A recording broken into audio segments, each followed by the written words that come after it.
नमस्कार, मैं अनुराग उपाध्याय। आप देख रहे हैं लक्ष्यधारी न्यूज़। आज मीरा भाईंदर शहर वासियों के लिए बहुत बड़ा ऐतिहासिक दिन है। इस मीरा भाईंदर शहर सिविल कोर्ट का आज उद्घाटन हुआ है। माननीय एकनाथ शिंदे जी और हाई कोर्ट के जस्टिस अभय ओक के हाथों हुआ है। आइए जानते हैं माननीय एकनाथ शिंदे जी ने क्या कहा। मीरा भाईंदर दिवाणी न्यायालयाच्या उद्घाटन सोहळ्याला उपस्थित सर्वोच्च न्यायालयाचे न्यायमूर्ती आणि खऱ्या अर्थाने ठाणेकर असलेले आदरणीय अभय ओक साहेब, त्याचबरोबर आपले मुंबई उच्च न्यायालयाचे मुख्य न्यायाधीश आलोक आराते साहेब, त्याचबरोबर न्यायमूर्ती गिरीश कुलकर्णी साहेब, न्यायमूर्ती श्रीमती गौरी गोडसे मॅडम, त्याचबरोबर ठाण्याचे जिल्हा न्यायाधीश SP अग्रवालजी, दिवाणी न्यायाधीश SS जाधव, सुदीप पासपोला बार कौन्सिलचे अध्यक्ष, त्याचबरोबर आमचे गजानन चव्हाण साहेब, फार लोकप्रिय आणि DG नाईक, त्याचबरोबर सर्व व्यासपीठावरील सन्माननीय मान्यवर, समोर आमचे सहकारी मंत्री प्रताप सरनाईक जी आहेत, जिल्हाधिकारी आहेत, महापालिका आयुक्त आहेत, पोलीस आयुक्त आहेत, आमदार नरेंद्र मेहता आहेत, गीता जैन आहेत, सर्व मान्यवर आणि मोठ्या संख्येने उपस्थित सर्व आमच्या लाडक्या वकील बहिणी आणि लाडके वकील भाऊ, खरं म्हणजे बहिणींना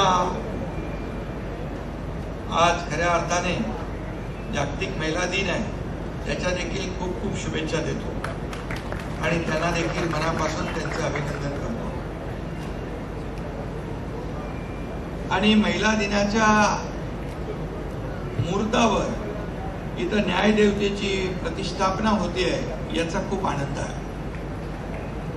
खऱ्या अर्थाने दिवस चांगला निवडलाय आणि मगाशी आपल्या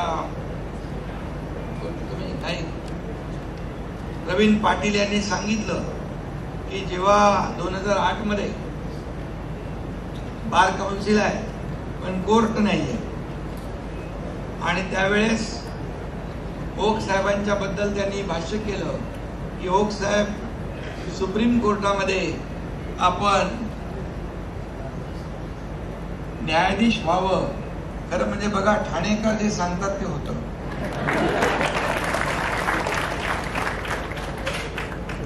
कारण त्यांची प्रामाणिक इच्छा असते, प्रामाणिक भावना असते आणि चांगल्या माणसासाठीच ती भावना असते।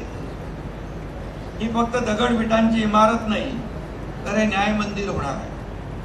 4-5 दिवसापूर्वी महाड येथे देखील दिवाणी कनिष्ठ न्यायालयाच्या इमारतीचं भूमिपूजन सर्वोच्च न्यायालयाचे न्यायमूर्ती भूषण गवई साहेबांच्या शुभ हस्ते झाले आणि आता इथं होतंय आणि आपण वेळ दिलात ओक साहेब, तर ठाण्याचंही आपण लवकर करून टाकू।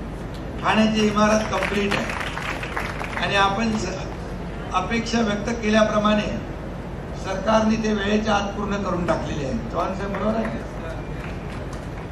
आणि त्यामुळे तो देखील कार्यक्रम होईल। आज या सोहळ्यासाठी खास करून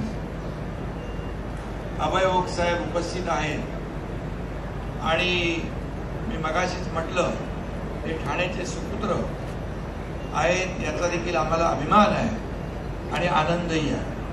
खरं म्हणजे ओक साहेबांच्या घरातच न्यायदानाची परंपरा सुरू झाली। त्यांचे वडीलही प्रख्यात वकील होते आणि ओक साहेबांनी 1983 साली ठाण्यात वकिली सुरू केली आणि ठाण्याचे सुपुत्र मुंबई उच्च न्यायालय या ठिकाणी न्यायदानाचं पवित्र कार्य करत करत अगदी थेट दिल्लीच्या सर्वोच्च न्यायालयामध्ये पोहोचले। या आमच्यासाठी सगळ्यांसाठी आणि कायम त्यांनी सर्वसामान्य माणसाला दिलासा देण्याचंच काम केलं। सर्वसामान्य माणूस, कॉमन मॅन याला न्याय देण्याचं काम केलं। आणि ओक साहेबांच्या कोर्टामध्ये केस आहे म्हटल्यावर सर्वसामान्याला वाटायचं की आम्हाला न्याय मिळेल, 100% खात्रीपूर्वक न्याय मिळेल। आणि त्याने अनेक विषयामध्ये न्यायदानाचं काम केलं। पर्यावरणाच्या विषयात देखील त्यांना खूप आवड होती आणि कॉमन मॅनला समोर ठेवून ओक साहेबांनी काम केलं। आमचं सरकार देखील साहेब सर्वसामान्य माणसाचं सरकार म्हणून आम्ही काम करतोय। आणि मी देखील जेव्हा सीएम होतो त्या सगळे म्हणायचे चीफ मिनिस्टर, पण मी म्हणायचो सीएम म्हणजे कॉमन मॅन। शेवटी सर्वसामान्य माणूस हा आपला केंद्रबिंदू आहे। आज या ठिकाणी हे न्यायालय होत आहे। लोकांना ठाण्याला जायला लागायचं। या न्यायालयासाठी देखील अनेक लोकांनी प्रयत्न केले। अगोदर त्यांची नावं घेतली, नाईक साहेब असतील, प्रताप सरनाईक आहेत, आमदार आहेत, सगळ्यांचा प्रत्येकाचा सहभाग असतो। शेवटी न्यायालय कुणासाठी होतं? वकिलांसाठी, न्यायाधीशांसाठी नाही, तर सर्वसामान्य माणसाला न्याय मिळवून घेण्यासाठी न्यायालय महत्वाचं आहे। आणि आज ते मीरा भाईंदरमध्ये होतंय। मीरा भाईंदर वाढतंय, वाढत्या गरजा, वाढत्या शहरीकरणाबरोबर इथं कोर्ट होणं गरजेचंच होतं। आणि म्हणून मीरा भाईंदरकरांनी खूप वर्ष या ठिकाणी वाट पाहिली, परंतु 1760 विघ्न आली तरी सुद्धा आज या इमारतीचा ओक साहेबांनी शुभारंभ केलाय, याचा आनंद आपल्या सगळ्यांना। आणि म्हणून justice delayed is justice denied असं म्हणतात, परंतु या इमारतीच्या उभारणीला विलंब लागला असला तरी सुद्धा न्याय मात्र इथं फास्ट ट्रॅकवर मिळेल असा विश्वास या ठिकाणी। आणि मगाशी तुम्ही म्हणालात इथं आणखी जागा पाहिजे, मी ओक साहेबांच्या समोरच सांगतो, जागा इथे असेल, कलेक्टर आहे तिकडे, आयुक्तही आहे, त्यांनी मंत्री आहे, इथं जागा आपण त्यांना आणखी उपलब्ध करून दिली तर सगळे कोर्ट इथे तयार होईल आणि ठाण्याला जाण्याची आवश्यकता पडणार नाही। त्यामुळे सरकार म्हणून आपण ते नक्की करू ही खात्री आपल्याला मी या ठिकाणी देतो। आता परिवहन मंत्री प्रताप सरनाईक आहे, तुमच्या आता गाड्यांमधली गर्दी कमी होईल ठाण्याला जाणारी आणि लोकांना दिलासा मिळेल। गमतीचा भाग सोडा, अगदी विकासाच्या रेट्यासोबत या भागातली लोकसंख्या देखील झपाट्याने वाढती आहे। खरं म्हणजे 2.5 वर्ष ओक साहेब आम्ही या महाराष्ट्रामध्ये, मुंबईमध्ये वाहतूक कोंडी असेल, मेट्रोचं जाळं असेल, आता ही मेट्रो आहे, पुढच्या 1 वर्षभरामध्ये ही मेट्रो कंप्लीट होऊन जाईल, मेट्रो तयार होईल आणि मेट्रोमुळे देखील ही खाजगी वाहनं रस्त्यावरची कमी होती।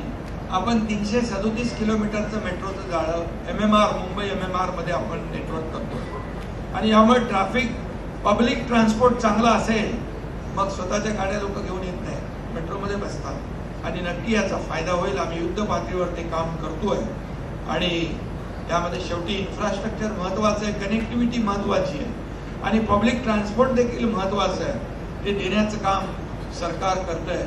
आता जिथं अगदी दाटीवाटीची जागा आहे तिथं आम्ही नवीन एक संकल्पना केली, क्वाड टॅक्सीची। आम्ही कुर्ला ते BKC एक पहिला प्रयोग करतोय आणि मीरा भाईंदरमध्ये देखील क्वाड टॅक्सी करतोय, ठाण्यातही होईल आणि त्यामुळे खूप चांगलं एक सुविधा, चांगली सुविधा लोकांना मिळेल आणि लोक लवकर लास्ट माईल कनेक्टिव्हिटी जी आहे ती मिळेल आणि लोकांना त्याचा फायदा होईल। आणि म्हणून या ठिकाणी देखील कोर्ट कमी असल्यामुळे आपल्याला तारखांवर तारखा मिळतात, परंतु या ठिकाणी आता आपण सुरू केलेला आहे।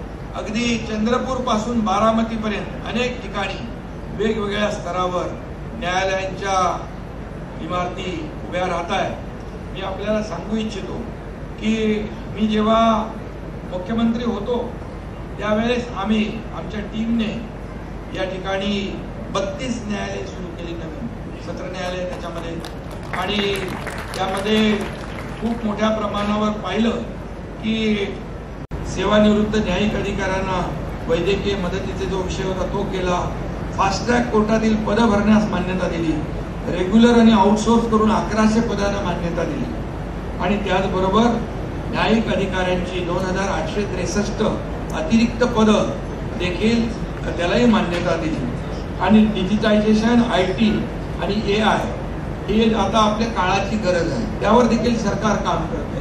सरकार कुठंही, मी आपल्याला सांगतो, आराध्य साहेब इकडे आहेत, आता ते मुंबईचे मुख्य न्यायाधीश आहेत. आमच्या कॅबिनेटमध्ये कोर्टाचा एकही विषय आला, छोटा असू द्या, मोठा असू द्या, मध्यम असू द्या, 1 सेकंड पण आम्ही लावत नाही, ताबडतोब त्याला मंजुरी देतो.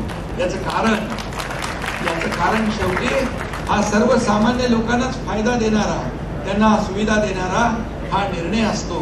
त्यामुळे खूप मोठ्या प्रमाणावर आपण या सर्व न्यायदानाच्या कामामध्ये सरकारने देखील पुढाकार घेतलेला आहे आणि ठाण्यातलं कोर्ट देखील लवकरच होत आहे. त्यामुळे या ठिकाणी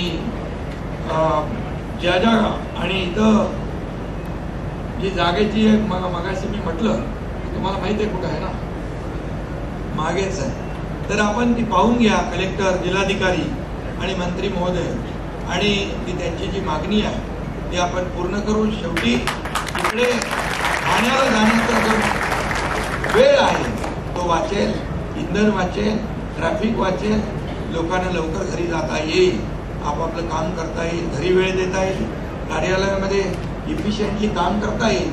आणि म्हणून या सगळ्याच बाबतीमध्ये या आता अनेक निर्णय ओकसाहेबांनी देखील घेतले आणि खऱ्या अर्थाने हे न्यायाचं राज्य आहे, साक्ष देणारं, आणि याची साक्ष देणारं हे न्याय मंदिर आहे. आणि म्हणून इथे येणाऱ्या प्रत्येकाच्या पदरात न्याय पडेल, कोणीही विन्मुख होऊन जाणार नाही, अशा प्रकारचा विश्वास मी या ठिकाणी व्यक्त करतो. कायद्याचं राज्य टिकवणं आणि न्यायाचा वसा पुढे नेणं ही देखील आपल्या सगळ्यांची जबाबदारी आहे. आणि म्हणून मीरा भाईंदरची ही इमारत पाहिल्यानंतर सतत आपल्या सर्वांच्या मनामध्ये त्याची आठवण राहील.